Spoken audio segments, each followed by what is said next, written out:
Marks जो मिले थे आई गेस 60 के आसपास थे, 2-3 ही मैंने लिखे थे। आउट ऑफ कितने में? ये 60 200 में से 200 में से। बेकार आई। तो देखिए मैं आपका आंसर देखता हूँ। देखिए जैसे For मान लीजिए कि example, ये आपका क्वेश्चन है, what do you understand by the empathy, discuss its significance in public service. ठीक है, अब देखिए इसमें कीवर्ड क्या है? एम्पैथी। आप एक बारी मेरा पढ़ लो। नहीं वो तो मैं समझ गया, क्या है, मुझे अपने जरूरत में नहीं पड़ती। देखिए अब इसमें कीवर्ड क्या है? एम्पैथी। आपने इसमें क्या किया होगा? इसको एम्पैथी को डिस्क्राइब, डिफाइन किया होगा। अब देखिए डेफिनेशन वगैरह सब ठीक है है। ना, देखिए अब देखिए डेफिनेशन क्या है ना, मेरे को ऐसा लग रहा है ना डेफिनेशन जो है ना ये गुड है, लेकिन अब इन्होंने क्या लिखा है? Good intro. Good intro. अब देखिए मैं दिखाता हूँ आपको कि मैं कैसे कॉपी चेक करता हूँ। गुड इंट्रो में क्या लिखता हूँ अगर लोगों का इंट्रो अच्छा रहता है तो। इसे खोलता हूँ। देखिए मैंने क्या लिखा है यहाँ पे। Your intro as you define keywords with valid information. Okay. देखिए देख रहे हैं ना क्या डिफरेंस है यहाँ पे। Okay, like आप बता भी रहे हो कि आपने क्या क्या चीज़ डिस्क्राइब करी है और मतलब कि देखिए मैं बता रहा हूँ कि गुड फेयर इंट्रो तो है, क्यों फेयर इंट्रो है। हाँ रीज़न के साथ आप बता रहे हो। अब देखिए अब ये आदमी जो है, अगर मैं चेक करके इसको भेज दिया, जब अपना आंसर देखेगा ये, इसको पता चलेगा कि फेयर इंट्रो तब होता है जब हम इसको डिफाइन करते हैं कीवर्ड को। अब आपके टीचर ने क्या बता दिया? Good intro. क्यों गुड इंट्रो? वाई? तो ये जो रीजन है ना, ये समस्या जानते मैंने कहाँ देखी है? इसमें तो देखी है मैंने, जानते कि दृष्टि आई इसमें, विजन में और आई बाबा में। लेकिन जो सुन आई है जहाँ मैं कॉपी चेक करता हूँ, या फिर ये ओनली आई था, हाँ ओनली आई सुन यार, ये फोरम आई है मेंस के लिए जो है ना, फोरम आई है सुन आई, ये तो कोई जो है ना बहुत डीप कॉपी चेक करते हैं। देखिए मैं खुद की कॉपी चेक करता हूँ। इसके बाद मैं कुछ अपने से भी अलग से इन्फॉर्मेशन भी दिया। देखिए आप कि आप कैन ऐड एन इंट्रो, कि जो क्रिस्पर केस 9 है फर्स्ट यूज इन 2012 में। तो ये एक तरीका था। आपको और दिखाता हूँ। देखिए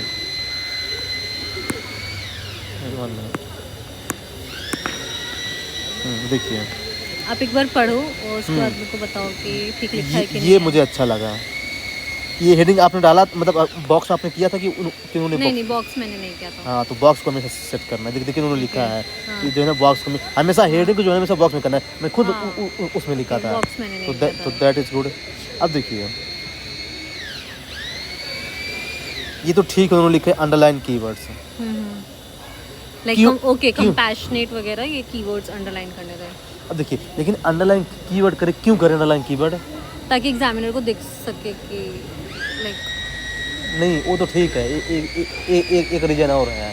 अब देखिए अगर ये लिखे होते रीजन ना तो पता चलता ना। अब मैं रीजन लिखता हूँ, मैं ऐसा लिखता कि underline keyword for better presentation and better visibility of your answer.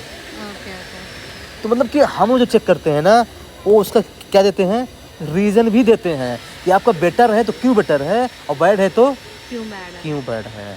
दूसरी चीज़ आपके पॉइंट बढ़िया हैं, पर क्या है, मैं सजेस्ट करूँगा कि आप जो है ना इसको सब हेडिंग फॉर्मेट में लिखिए।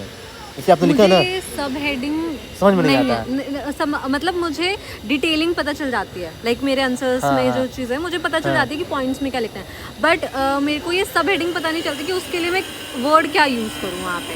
लाइक एक या मैं बताता हूँ।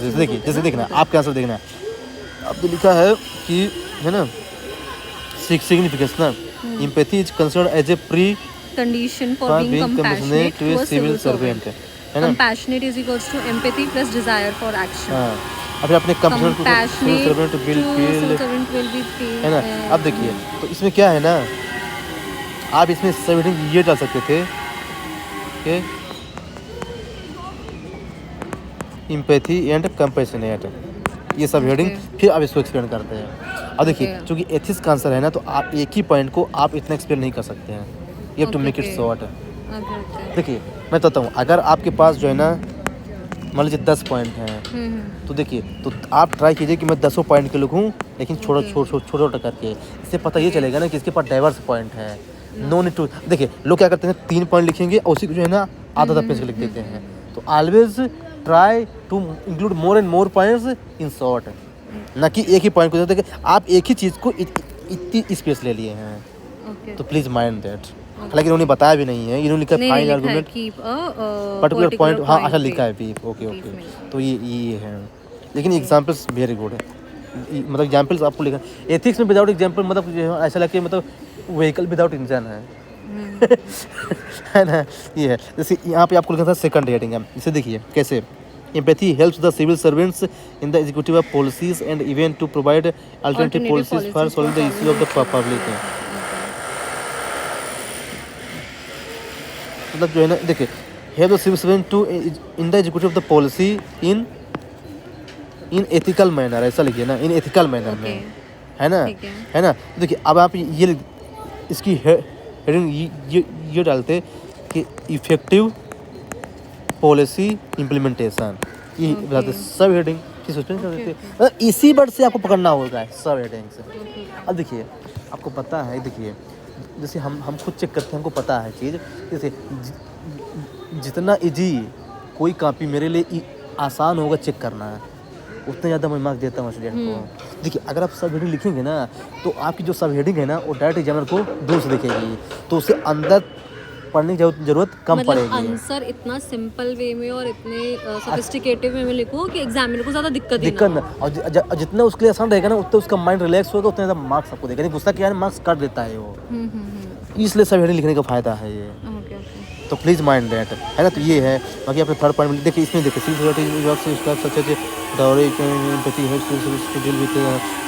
थे कि सॉल्विंग स्टीरियोटाइप्स, हाँ ये फिर सोशल इशूज जिनके समझता है, तो देखिए वही मतलब चीज़ें वही हैं। अब देखिए आपने 4 पॉइंट लिखा ना, अब जो है ना अपनी बर्ड लिमिट जो है ना अपने ख़त्म कर दिया।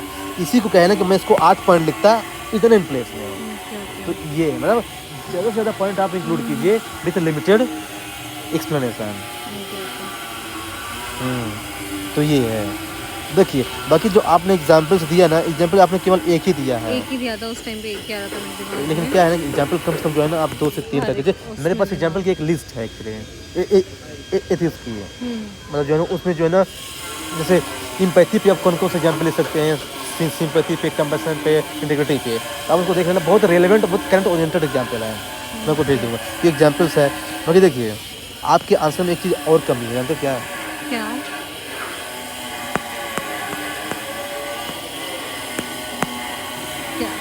Flow chart. ओके, आप फ्लो चार्ट कैसे बनाते हैं इसमें बताइए, सोचिए आप कैसे।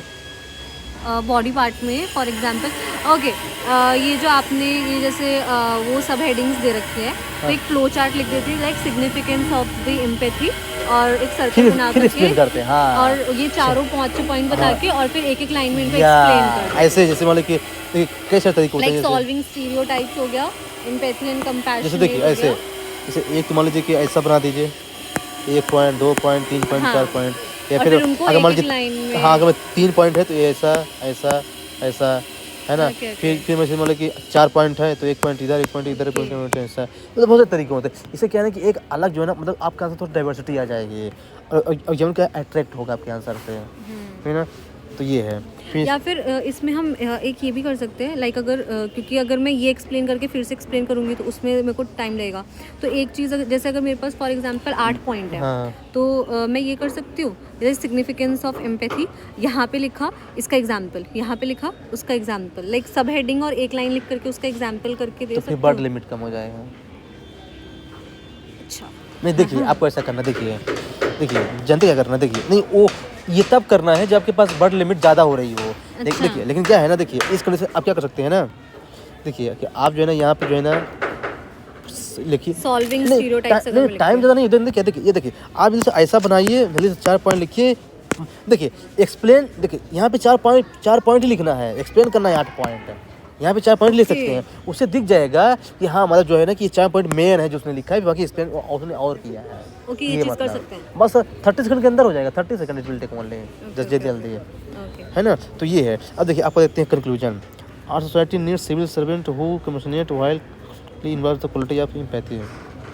कंक्लूजन एक्चुअली जो है ना उतना इफेक्टिव नहीं लगा मेरे को। उन्होंने क्या लिखा है, गिव ब्रॉडेड वही है effect of the empathy, good governance. मैं बताऊं इसका कंक्लूजन आप इंप्रूव कर सकते हैं, बताइए कोई और अच्छा। क्या लिखा है, our society needs civil servants who are compassionate which automatically involves the quality of empathy. Good governance का पॉइंट उन्होंने डाला है, तो गुड गवर्नेंस के लिए हम लिख सकते हैं। और क्या लिख सकते हैं? नहीं ये तो ठीक है। आप और अपने सोचिए, मैं क्या और क्या एम्पैथी कर मिल सकते हैं थोड़ा सा, क्योंकि मैंने बताया ना कंक्लूजन में क्या कर सकते हैं। एक फ्यूचरिस्टिक इंपॉर्टेंस ले सकते हैं, सजेस्टिव ले सकते हैं, है ना, या फिर जो है ना फ्यूचरिस्टिक वे में कुछ लिख सकते हैं। बट एम्पैथी में अगर हमारे पास लाइक कंपैशनेट सिविल सर्वेंट्स रहेंगे, क्योंकि उनमें तो एम्पैथी क्योंकि रहती ही है, तो हमारी जो पॉलिसीज़ हैं उनका इम्प्लीमेंटेशन जो, क्योंकि इंडिया में हम ये प्रॉब्लम देख रहे हैं कि पॉलिसीज़ बन तो जाती है बट इम्प्लीमेंट नहीं होती हैं, तो इम्प्लीमेंटेशन ऑफ पॉलिसीज़ सबसे अच्छे उस पे होंगी for the welfare of the people. Like policies बन तो जाती है बट इम्प्लीमेंट नहीं होती, तो वो इम्प्लीमेंटेशन अच्छे से होगा। मैं और बताऊं, देखिए आप ऐसे ले सकते हैं कि देखिए now we are living in 21st century, तो इसमें क्या है ना कि एवरीवन डिमांड्स व्हाट, सक्सेस। तो इस सक्सेस की दुनिया में लोग जो है ना अपने रिस्पॉन्सिबिलिटी और एम्पैथी को भूले जा रहे हैं। तो आज के टाइम में जो है ना एम्पैथी इतना ज़्यादा इंपॉर्टेंस हो गया है। मतलब देखिए, क्योंकि हम देखिए हम लोग क्या है ना बिल्कुल सक्सेस के पीछे भाग रहे हैं, उसके चक्कर में क्या है ना कि हम लोग जो है ना अपने जो एम्पैथी है, कल्चर, वैल्यू जो है ना उसको भूलते जा रहे हैं धीरे धीरे। इसलिए बहुत ज़रूरी हो गया। एक इंटू दूसरा इंटू में बताता हूँ। आप किसी कोर्ट से एथिक्स के आंसर को आप कोर्ट से एंड कीजिए, ज़्यादा बेटर है। देखिए आपके लिए कोर्ट कहाँ से आएगा, ये जो कोर्ट आप याद करेंगे ना, कुछ कोर्ट मेरे पास लिस्ट है कुछ 15-20 कोर्ट की, आपको ऐसे में भी काम आएगा। जैसे अब इससे रिलेटेड मुझे एक कोर्ट याद आ रहा है, स्वामी विवेकानंद का। उन्होंने कहा था कि जो है ना कि एक होता है मैन विथ गुड माइंड, एक होता है मैन विथ गुड हार्ट। तो उन्होंने कहा था कि if I have been given the options between good man, a man with good mind and a man with good heart, so I will go for the man with good heart. तो ये हमें करने का, तो ये मतलब क्या बता रहा है, एम्पैथी का इंपॉर्टेंस बता रहा है। तो मतलब एग्जाम को ये पता चलेगा कि मतलब इसको कोड भी पता है कैसे जो है ना किसी ग्रेड पर एम्पैथेटिक आप तभी हो सकते हो जब आपके पास इमोशंस वगैरह हाँ, मतलब है कि फीलिंग्स सामने वाले को, तो वो हार्ट से ही काम करेगा, वो माइंड काम करेगा। वही ना, तो वही जैसे ओसामा बिन लादेन, ये बहुत बड़ा ग्रेट इंजीनियर था, लेकिन देखिए टेररिस्ट बन गया वो। तो वही क्या एक अच्छा हार्ट होना जरूरी है लोगों के पास में, मतलब वही गुड माइंड, मतलब गुड इमोशंस। तो देखिए तो वही मतलब जो है ना कि आप यहाँ कोर्स कर सकते हैं, फिर कोई जो है ना थोड़ा और चीज़ें ऐड करके, तो ये है ना। बाकी धीरे धीरे आ जाएगा आपका, है ना। अब देखिए लिखने का इनिशियल स्टेज ठीक है, नहीं that is good, that is good. मतलब मेरी तारीफ के चक्कर में मत करना, आंसर को देख के बताना। देखिए मैं क्या है ना, देखिए क्या है ना, देखिए मैं बताता हूँ। देखिए पढ़ाई के मैटर में क्या है ना, मैं कभी झूठ नहीं बोलता, मैं बहुत स्ट्रिक्ट रहता हूँ। मतलब जो है ना जिसे मैं अपने फ्रेंड्स लोगों से भी पूछती हूँ ना, तो मैं उनको पहले ही उनको भी मालूम रहता है, मैं उनको पहले बोल देती हूँ कि देखो फ्रेंड हूँ इसीलिए झूठ मत बोलना, जो है सच बता दो। देखिए तो मैंने आपका सच बता दोगे तो मैं इम्प्रूव कर लूँगी। तो मैंने आपको बताया ना कि आपका कंक्लूजन सही नहीं है ना, मैंने आपको बताया ना कि आपने सब हेडिंग नहीं डाला है ना। तो अगर ऐसा होता तो मैं क्यों तो आपको सब सही है। दूसरी चीज़ आपको क्वेश्चन में एक और दिक्कत है, सोचे क्या है, मतलब नहीं आपके क्वेश्चन में दिक्कत नहीं है, चेक करने वालों में दिक्कत है। अच्छा, उन्होंने रीजन नहीं बताए हैं। हाँ एक तो है, और दूसरा कि आप जो लिखे हैं इसके अलावा उन्होंने कुछ ऑल्टरनेटिव नहीं दिया, पॉइंट नहीं दिया है। मैं दिखाता हूँ, मेरा कोई भी आंसर आप चेक कीजिए, ये आंसर दिखाता हूँ आपको, कोई भी आंसर चेक कीजिए। देखिए यहाँ पे दिया अल्टरनेटिव, यहाँ पे दिया देखिए alternative can add in recent Nobel prize मिला।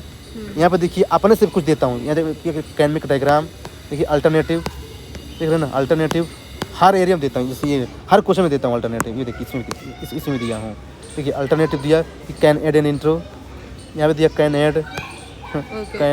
तो ये भी एक दिक्कत है आपके आंसर में।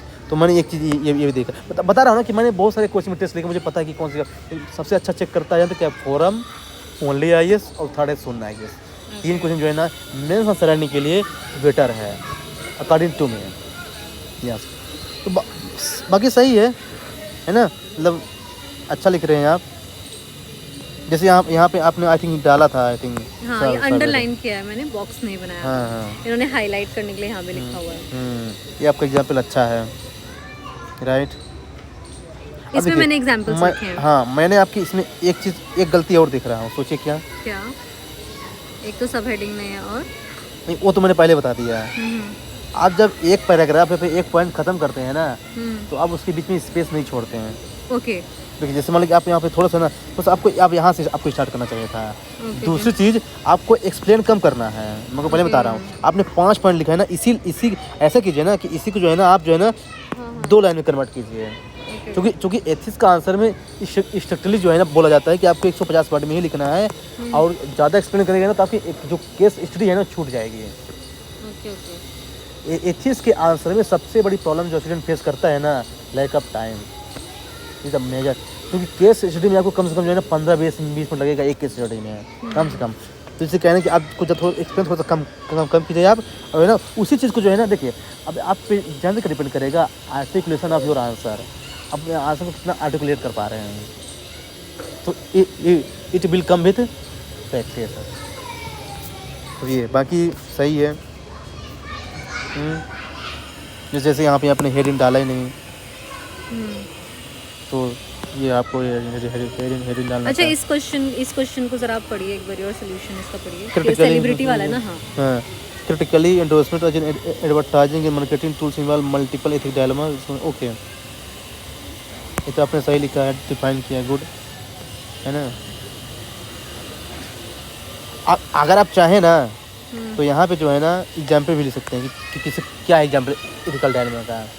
जैसे पर्सनल वर्सेस प्रोफेशनल, कि अपने पर्सनल लाइफ में जो प्रॉब्लम है वो प्रोफेशनल लाइफ में नहीं होना चाहिए। जैसे मान लीजिए कि कोई आईएएस है, और मान लीजिए आईएएस जो है ना उससे कोई रिश्तेदार जो है ना वो किसी केस में फंसा हुआ है, अब वो क्या करेगा?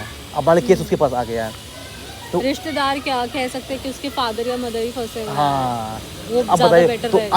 अब वो किसको इम्पोर्टेंस देगा? अपनी ड्यूटी को values को या फिर हाँ मम्मी पापा को? हाँ, तो ऐसा थोड़ा एग्जाम्पल ले सकते हैं, तो उसका है ना ज़्यादा इंसाइट मिल जाएगा एग्जाम में। अच्छा ओके, कंसेप्ट क्लियर है तो हाँ, तो you can add that.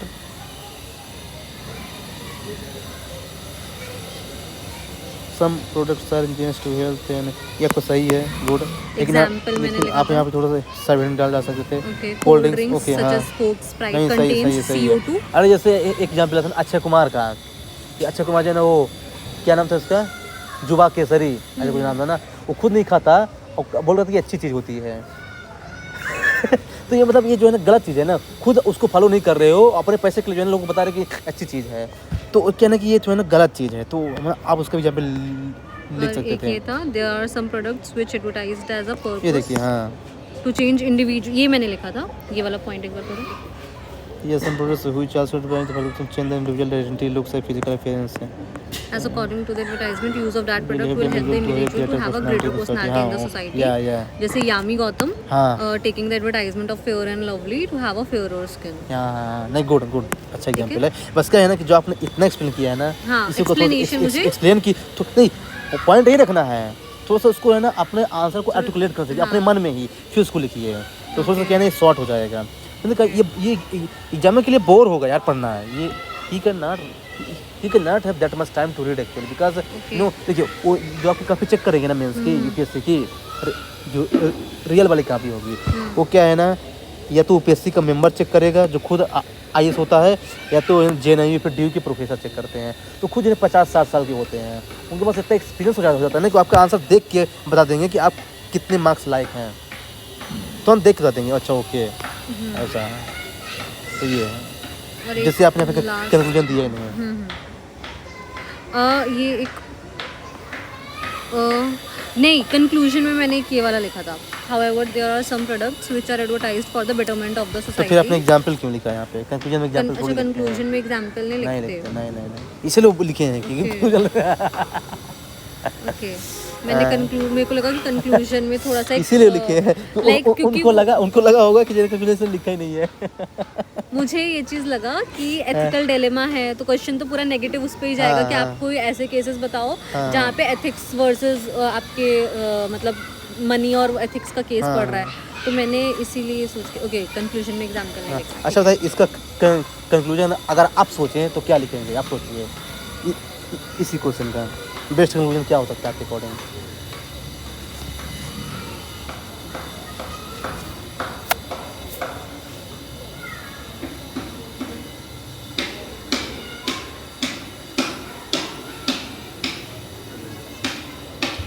Confusion celebrities को लेकर के है, तो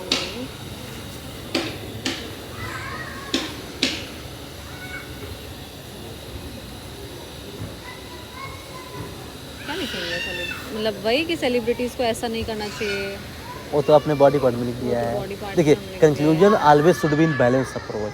हाँ। देखिए कभी कभी एडवर्टाइजमेंट भी ज़रूरी हम्म। है ना, तो वही है कि जो है ना, तो मतलब ये जो मैंने ये वाला पॉइंट लिखा है, मैं इसको एज एन ये लास्ट वाला पढ़ लो एक बारी। ये वाली को मैं ऐसे लिख सकती हूँ कि लाइक ऐसा नहीं है कि एडवर्टाइजमेंट्स हमेशा एथिकल डिलेमास ही क्रिएट कर रहे हैं। कुछ एड्स जो है वो for the betterment of the society दिए जा रहे हैं। फॉर एग्जांपल जैसे मैंने इसमें अक्षय कुमार का लिखा था, आजकल लाइक मूवीज़ वगैरह स्टार्ट होती हैं तो अक्षय कुमार ने बहुत सारी मूवीज़ भी करी है फॉर वुमेन के वेलफेयर हाँ, के ये लिए। सब पैडमैन किया हुआ है, सैनिटरी नैपकिन्स का ऐड करता है, टॉयलेट बना रही है। का था, हाँ, तो बहुत सारी ऐसा नहीं है कि एडवर्टाइजमेंट सिर्फ एथिकल डिलेमास ही क्रिएट कर रहे हैं, खुद कुछ एडवर्टाइजमेंट अवेयरनेस क्रिएट करने के लिए भी यूज़ किए जा रहे हैं। Okay, that is also good. लेकिन मैं इससे और एक बताता हूँ। देखिए मैं क्या लिखता ना, या फिर मैं क्या सजेस्ट करता है, मैं ऐसा बोलूँगा कि देखिए क्या है ना, as everything has two sides, positive and negative, so it goes with advertisement also, but yes, the purpose behind advertisement should be creating the awareness among the people, not for the personal gains. So they should be, they should follow what, constitutional morality and overall larger public welfare। ऐसा मतलब कि जो advertise कर रहे हैं ना, वो मतलब क्या है ना कि उनका जो इंटेंशन है ना वो सही होना चाहिए। देखिए एडवर्टाइजमेंट बहुत सारे नॉलेज भी देता है कि एक हाँ अच्छा ऐसा होता है, पर क्या है ना कि जो उनका पर्सनल गेन है ना उसके करने से, जैसे अब क्या अच्छे कुमार वाला केस है, वो खुद जो है ना फिर सॉरी बोला था, बोला कि हाँ ये चलिए मैं खुद नहीं करता, और उसको मैं एडवर्टाइज कर, उसने सॉरी बोला था मीडिया में आकर के। तो क्या है ना कि ये मतलब कि उसे पर्सनल गेन नहीं करना चाहिए, तो और ज़्यादा फ्यूचरिस्टिक हो जाएगा। मतलब अब देखिए मैंने ये लिख दिया कि as everything has two sides, तो मतलब थोड़ा सा ये हो गया कि ओके मतलब कि आदमी कितना बैलेंस है। देखिए ऐसी कोई चीज़ नहीं जिसके दोनों साइड ना हो, थोड़ा वो नेगेटिव पॉजिटिव होता ही रहता है always. There is always scope for improvement, right. So थोड़ा सा ऐसा को आपको चीज़ ऐड करना है, थोड़ा फिलोसफिकल हो करके। मतलब ये जो पॉइंट मैंने लिखा था इसी को ही कंक्लूजन बना करके थोड़ा सा या और इम्प्रूव करके वही ना, देखिए आपके पास कंटेंट्स है ना, आपके पास गुड पोटेंशियल भी है। ये आंसर देख करके लिख रहा है कि पोटेंशियल है। अरे यार I am telling you are bright student actually. बस मैं चीजें यू आर ब्राइट, ये चीज मुझे भी है कि ना बस चीजें मैं कर नहीं रही हूँ। and see I mean I can remind you that see you have a greater potential to get a good rank actually in UPSC. Really, I'm saying I'm not, and please forget about the mains because whatever coaching you will join na, I will check your copy personally. Don't worry about that. Just to clear this, because see I can tell you everything whatever mistake you will face, and see अभी mains के बारे में क्या है ना, मैं ज़्यादा आपको इसलिए बता रहा हूँ ना, क्योंकि क्या है कि अभी मेंस के बारे में आपको बॉडी पार्ट में अब अच्छा ओके मैं आपसे एक क्वेश्चन पूछता हूँ। आपको देखना इस क्वेश्चन का आंसर पता होगा, लेकिन देखना आप जब सोचेंगे ना तो आपके पास पॉइंट नहीं आएगा। अब आपकी पॉलिटी हो गई है ना? हाँ एक बारी तो पढ़ ही लिया मैंने, है ना, 1 से 2 बारी। ओके इसे मैं पूछ रहा हूँ कि इसमें क्वेश्चन आ गया, व्हाट आर द, बहुत जनरल क्वेश्चन है, what are the challenges faced by, नहीं faced in electoral system in India. जो इलेक्शन होता है इंडिया में तो उसमें क्या क्या चैलेंजेस फेस करना पड़ता है। आपको इंट्रो नहीं बताना है ना कंक्लूजन, केवल बॉडी पार्ट में बताना है, पॉइंट बताना है कि आप मान लीजिए आ गया तो क्या लिखेंगे। एक तो मुझे लगता है कि सबसे बड़ा चैलेंज ये चीज़ है कि इंडिया में जो लोग हैं वो अवेयर ही नहीं है। Good, very good. इलेक्शन के टाइम पे मतलब उनको लाइक बिहार में या फिर अभी जैसे यही ले लो आप, दिल्ली के इलेक्शंस ले लो, तो इनको अगर कोई चीज़ फ्री दे दो तो वो उसी को ही वोट दे देते हैं। वो आगे 5 साल का वो सोचते ही नहीं है। या like a public awareness first, public awareness बिल्कुल भी नहीं है, ये चीज़ है। दूसरा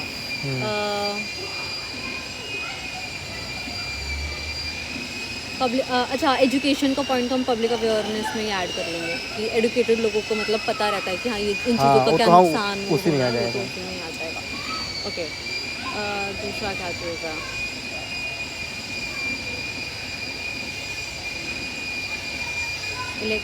इलेक्टोरल इलेक्शंस का ही बताना है ना, इलेक्शन के चैलेंजेस। जो पूरा इलेक्शन सिस्टम होता है जो करवाता है, जो भी होता है उसमें क्या क्या चैलेंजेस हो सकता है।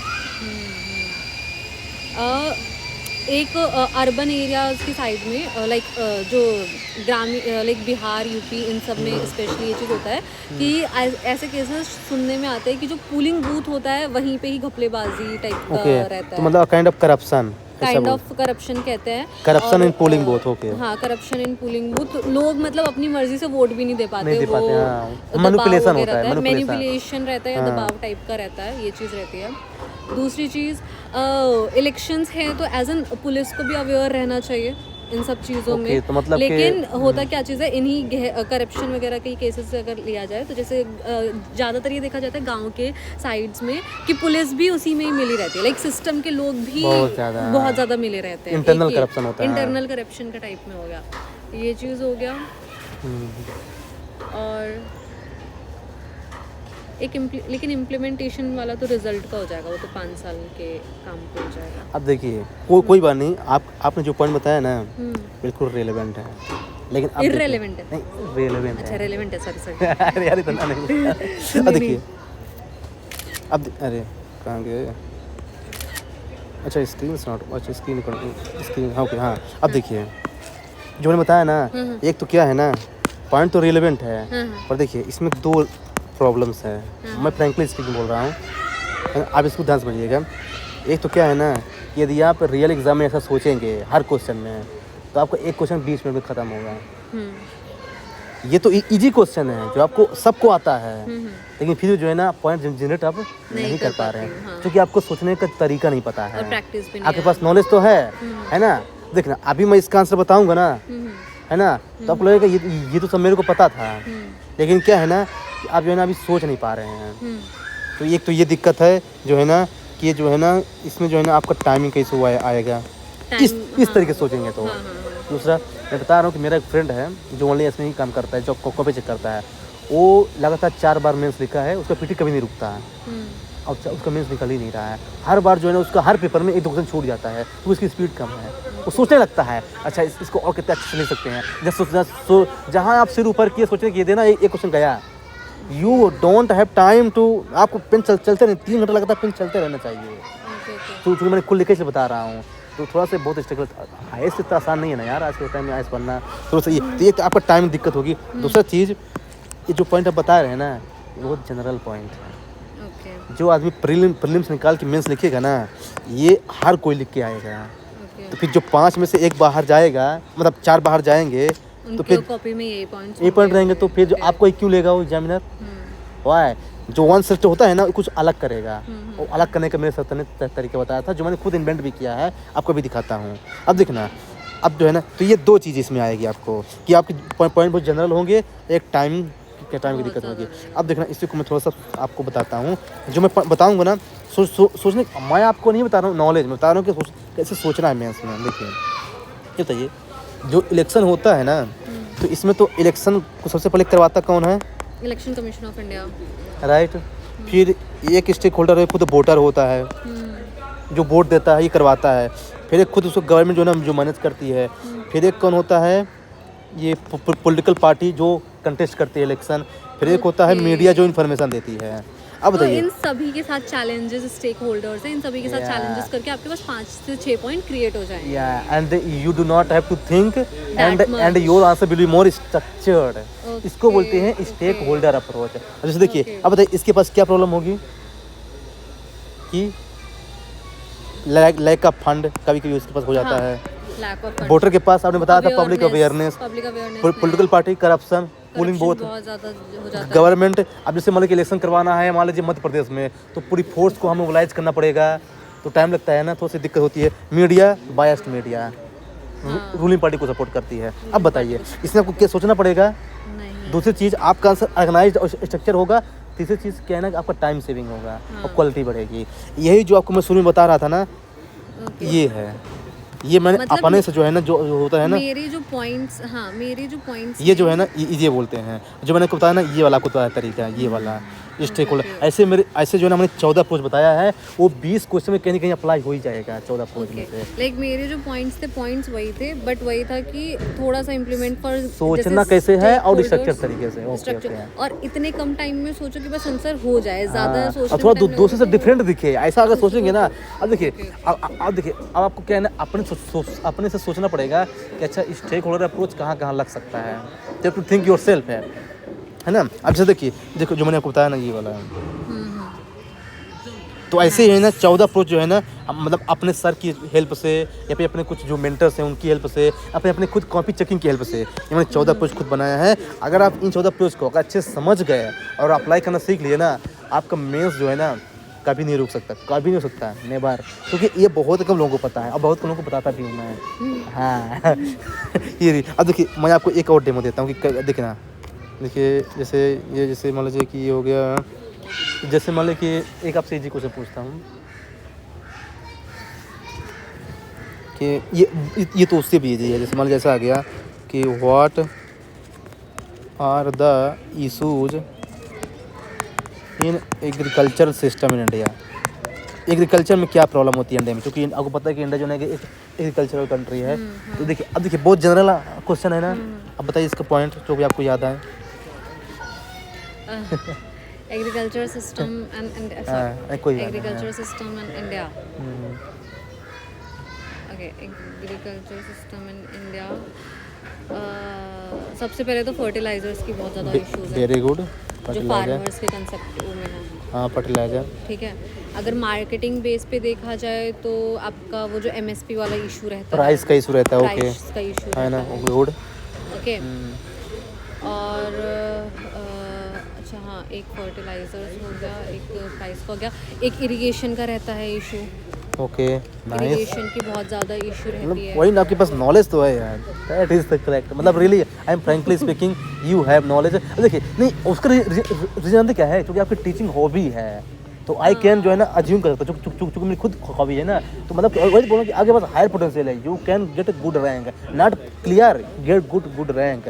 बस ये थोड़ा सा आपको इन चीज़ों में ध्यान देना है ना, बस हो जाए। हाँ, you can clear even this prelims. अभी तो आपको मैं बता रहा हूँ, देखना प्री का जब बताऊंगा तो भी आप लोग ओके ऐसा मार्क्स बढ़ता है, उसे भी बहुत सारा ट्रिक्स रहता है ना कि अगर दो आपसे कंफ्यूज हो गए ना कैसे आप आगे तक पहुँच सकते हैं, उतने ही नॉलेज से अब बताऊंगा आपको। अभी थोड़ा फर्टिलाइजर हो गया, प्राइस हो गया, इरिगेशन ये आपका इरिगेशन हो गया। ओके, और एक आपका वो भी हो गया, क्योंकि सुसाइड केसेस भी बहुत ज़्यादा दिखते हैं ना farmer suicide. Okay, nice farmer suicide cases जो प्राइस के विस्कस साइकिल में जो फंस जाते हैं, वो हम ड्रॉ कर सकते हैं फ्लो चार्ट में। Of course that is very good. Yes, okay, और क्या चीज़ है, और एग्रीकल्चर में आपका GDP भी बहुत ज़्यादा वो चल रहा है, कम चल रहा है, मतलब एम्प्लॉयमेंट ज़्यादा, मतलब कि लोग ज़्यादा इन्वॉल्व है लेकिन GDP कम है। ओके ओके, मतलब जो है अनएम्प्लॉयमेंट इशू कर सकते हैं, अनएम्प्लॉयमेंट इशू हम कर सकते हैं। Very good. और ओके, मतलब समझ गया, कोई बात नहीं। देखिए अब देखिए ये जो पॉइंट है ना आगे पूरे क्या है, जनरल पॉइंट्स है, नहीं रेलेवेंट है। हाँ, पर ये जो है ना जो मेंस लिखेगा ना यू भी यही लिखेगा, सब सब लोग यही लिखेंगे। दूसरी चीज़ ये आपका टाइम भी ले रहा है ना। तीसरी चीज़ क्या है ना कि थोड़ा ऑर्गेनाइज भी नहीं है, कभी भी पॉइंट कहीं से उठा के अब लिखे जा रहे हैं। पहले फर्टिलाइजर लिख दिए, फिर याद तो प्राइस लिख दिए, अब दिखाता हूँ आपको इसमें कौन सा कुछ लगाना है। ऐसे ही 14 ये क्या है ना, मैंने खुद जो है इतने आंसर चेक किए हैं ना पूरे GS 1 2 3 4 का, मैंने खुद डेवलप किया कि अच्छा ओके आंसर। अच्छा वैसे पढ़ाई से हट करके आंसर चेक करते तो कभी ऐसी फीलिंग नहीं आती, ये सामने रहता तो बहुत मारता इसको। हाँ होता मैं लिख देता हूँ, मैं क्रिटिसाइज करता भी लिखता हूँ डियर, देख अरे दिखाता हूँ यार साथ कोई आंसर होगा सर।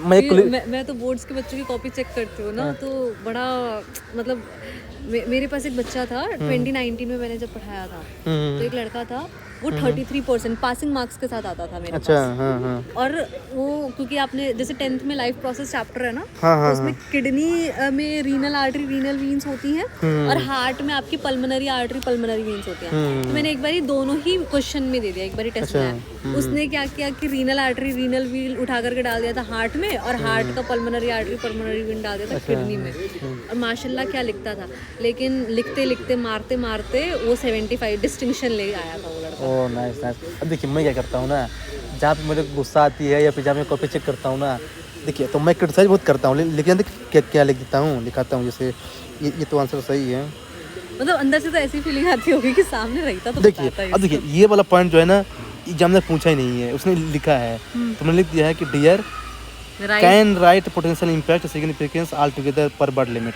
इसने बर्ड लिमिट क्रॉस किया है, तो मतलब कि मैं क्रिटिसाइज करता भी तो क्या है ना कि गुस्सा तो आती है, पर क्या है ना, लेकिन बोल नहीं सकते। हाँ फिर लास्ट में ये भी लिख देता हूँ ना, overall good efforts, keep on writing, keep on थोड़ा सा इम्प्रूविंग। मोटिवेशन हो जाता है उसको। तो देखिए है ना, तो और रहता है, तो कोई बात नहीं, देखिए अल्टीमेटली क्या है ना, वही है। हाँ जी, आप एग्रीकल्चर के पॉइंट्स बता रहे थे। हाँ जी। अब देखिएगा, देखिए क्या होता है ना कि आपको पता है कि जो एग्रीकल्चर होता है ना, जैसे आदमी प्रोसेस पहले क्या होता है ना, अच्छा, उसमें एक और था पेस्टिसाइड्स और वेडिसाइड्स वाला। हाँ उसी में आ जाएगा। नहीं पॉइंट आपकी गलत नहीं है यार, पॉइंट आपकी गलत है। मैं आपको बता रहा हूँ कि थोड़ा स्ट्रक्चर कैसे करना है और दूसरों से डिफरेंट कैसे बनाना है। पॉइंट आपकी बिल्कुल सही, आपके पास नॉलेज बहुत सारा है, even I think more than me. नहीं अरे नहीं यार इतनी नहीं है। देखिए क्या है ना, सबसे पहले क्या होता है जब खेती स्टार्ट की जाती है ना, फार्मिंग, सबसे पहले क्या है ना कि उसमें जो है ना प्री सोइंग क्या होता है। देखिए सबसे पहले जो है ना सीड्स की देखते क्वालिटी, सीड्स सही कि नहीं है, मतलब कि राइस देखना तो सीड्स की क्वालिटी सही है कि नहीं है। लैंड की भी तो इशू रहती है। हाँ, सॉइल का इशू, लैंड टिलिंग्स, हाँ जो करते हैं, सॉइल का इशू रहता है, सॉइल का सॉइल का इशू इशू, रहता है। और फिर लैक ऑफ फंड, फंड की भी बहुत इशू है। किसान के पास फंड नहीं, तो वो जो है ना अच्छा सीड्स खरीद सके, फंड ही नहीं रहता। जो बोलते हैं सुसाइड करने वाला किसी इसी में आता है, सुसाइड कर लेगा बेचारा, उसके पास फंड ही नहीं है। फिर मान लो उसने मान ली मुश्किल से, lack of knowledge of fertilisers की भी तो नॉलेज नहीं रहती है, ये भी वो एक केस या आता है। फर्टिलाइजर, यस, मतलब यूज करने के लिए तो कर लेते हैं, लाइक लेकिन जैसे कितना हमें यूज करें, कितना यूज करें वो यार, उनको एक कभी ज्यादा ट्रेनिंग, कभी कम। हाँ इसके लिए हम वॉलेंटियर्स या फिर ये हम कंक्लूजन के में इसमें डाल दे सकते हैं हैं। कि वॉलेंटियर्स चाहिए, हाँ। लाइक कि वो पूरा एक ट्रेनिंग सिस्टम बना करके दे उनको। आई थिंक इसके लिए consider soil health card, I think इसके लिए कार्ड बना हुआ है, तो उसी के लिए बना गया है। अब देखिए मान लीजिए उसने मतलब मुश्किल से मान लीजिए उसने क्या कर दिया, सो कर दिया, लगा दे। अब मान लीजिए ड्यूरिंग क्रॉप ग्रोथ, अब इसमें क्या समस्या आएगी, जो आपने बताया क्रॉप ग्रोथ, मतलब कि उसने क्रॉप लगा दिया, उसके दौरान क्या समस्या आएगी। एक तो इरिगेशन की जो आपने बताया था गुड, एक पेस्टिसाइड की हो जाएगी दिक्कत, पेस्टिसाइड्स की दिक्कत होगी, राइट, ये होगा। अब मान लीजिए कि उसने जो है ना उगा दिया, अब उसने मतलब उसने काट दिया, पोस्ट हार्वेस्टिंग क्या दिक्कत होगी, पोस्ट हार्वेस्टिंग तो काटने के बाद फसल को, आपने बताया था मार्केटिंग की इशू होगा, प्राइस कम मिलेगा, फिर ट्रांसपोर्टेशन, अब भाई गांव से मार्केट ले जाना है, पूरा पैसा बियर करना है, वो ट्रांसपोर्टेशन, इनपुट आउटपुट रेशियो बहुत कम रहता है फार्मर्स के रिस्पेक्ट पे अगर देखा अभी जाए तो सुसाइड करता है बेचारा वो, क्योंकि वो इनपुट बहुत डालते हैं लेकिन आउटपुट उनको उस आउटपुट हिसाब नहीं से मिल निकलता यार। पाता। अब अंदर क्या है, हाँ अब 10 रुपए का टमाटर वो बेचते हैं और हमको मिलता है 40 रुपए किलो, बीच में कौन खा रहा है, इंटरमीडिएट। हाँ, इंटरमीडिएट्स का बहुत ज़्यादा गेम रहता है। और गवर्नमेंट जो है, गवर्नमेंट के रिफॉर्म्स भी फार्मर्स के बेसिस पे उतने इफेक्टिव नहीं होते हैं। तो देखिए, तो मतलब मार्केटिंग की प्रॉब्लम, ट्रांसपोर्टेशन की प्रॉब्लम और एमएसपी की प्रॉब्लम। अब बताइए पॉइंट आपके वही हैं, तो मैंने क्या कर दिया, ऑर्गेनाइज कर दिया कि प्री सोइंग में क्या दिक्कत होती है, डोरिंग क्रॉप ग्रोथ में क्या दिक्कत होती है, और पोस्ट हार्वेस्टिंग में 3 फेज में एग्रीकल्चर होता है। अब कर दिया, अब बताइए एग्जाम चेक करके उसको अच्छा नहीं लगेगा कि अच्छा इसके पास ये भी ऐसा तरीका भी है, वो कि ऑर्गेनाइज तरीके से लिख दिया इसको चूँकि हमने क्या कर दिया, उसको टाइम में डिवाइड कर दिया एज पर टाइम, तो इसको बोलते हैं टेम्पोरल अप्रोच। देखिए मैंने लिखा है ये अप्रोच, शायद कहाँ पे होगा, ओके ये है बिफोर सोइंग क्रॉप, ये दिक्कत आती है इरिगेशन से, during crop pesticide weeds, post crop grass, storage marketing दिक्कत आती है ना। तो ऐसे ही मैंने खुद बनाया, मतलब यदि आप ये तो मैं आपको 2 ऐसे डेमो दिया, चूँकि आपका इस समझ का है ना कि मेंस टारगेट नहीं है, आपको इसमें टारगेट जो है ना प्री होना चाहिए। तो मैं ज़्यादा इसमें डिटेल में मैं को बस समझा रहा था कि आप मेंस की टेंशन बिल्कुल मत लेना, आपका फुल टारगेट जो है ना प्रीलिम्स निकालना होना चाहिए। तो ये है। तो बाकी देखिए, आप देखिए मैं आपको यही चेक कर रहा था, ओवरऑल क्या है ना कि आपके आंसर में क्वालिटी है, बस कुछ चीज़ें ध्यान में रखना है। आपका आंसर तो सब हेडिंग नहीं है, दूसरा एक्सप्लेन बहुत ज़्यादा है, उसको प्रिसाइज वे में करना है, और ज़्यादा पॉइंट को डाइवर्सिफाई करना है, और पॉइंट को डाइवर्सिफाइड करना है, और एग्जांपल्स चाहिए एंड फ्लो चार्ट्स चाहिए। हाँ, तो ये थोड़ा सा कुछ चीज़ें हैं, है ना, तो है ना, वो धीरे धीरे आ जाएगा, आपकी टेंशन मत लीजिए अभी, ये in the right track. Practice भी नहीं है ना, तो प्रैक्टिस नहीं तो कोई नहीं, वो आ जाएगा, 3 महीने बहुत होता है यार। देखिए अगर आपका प्री हो गया ना तो 3 महीने टाइम मिलता है, मैं उसके लिए बहुत होता है, 3 महीने में आराम से कर सकता है। प्री का बता दीजिए यार। हाँ, तो ये जो है ना ये हो गया, समझ में आ गया ना, मेंस में कुछ समझ में आया आपको? बहुत कुछ। अब देखिए, अभी क्या है ना, ये टीचर लोग नहीं बताते, आप कोचिंग ज्वाइन करेंगे ना, वो आपकी कॉपी चेक करके दे देंगे, हो गया लो। हाँ, मेरे को हाँ ये चीज़ तो बहुत ज़्यादा इशू है।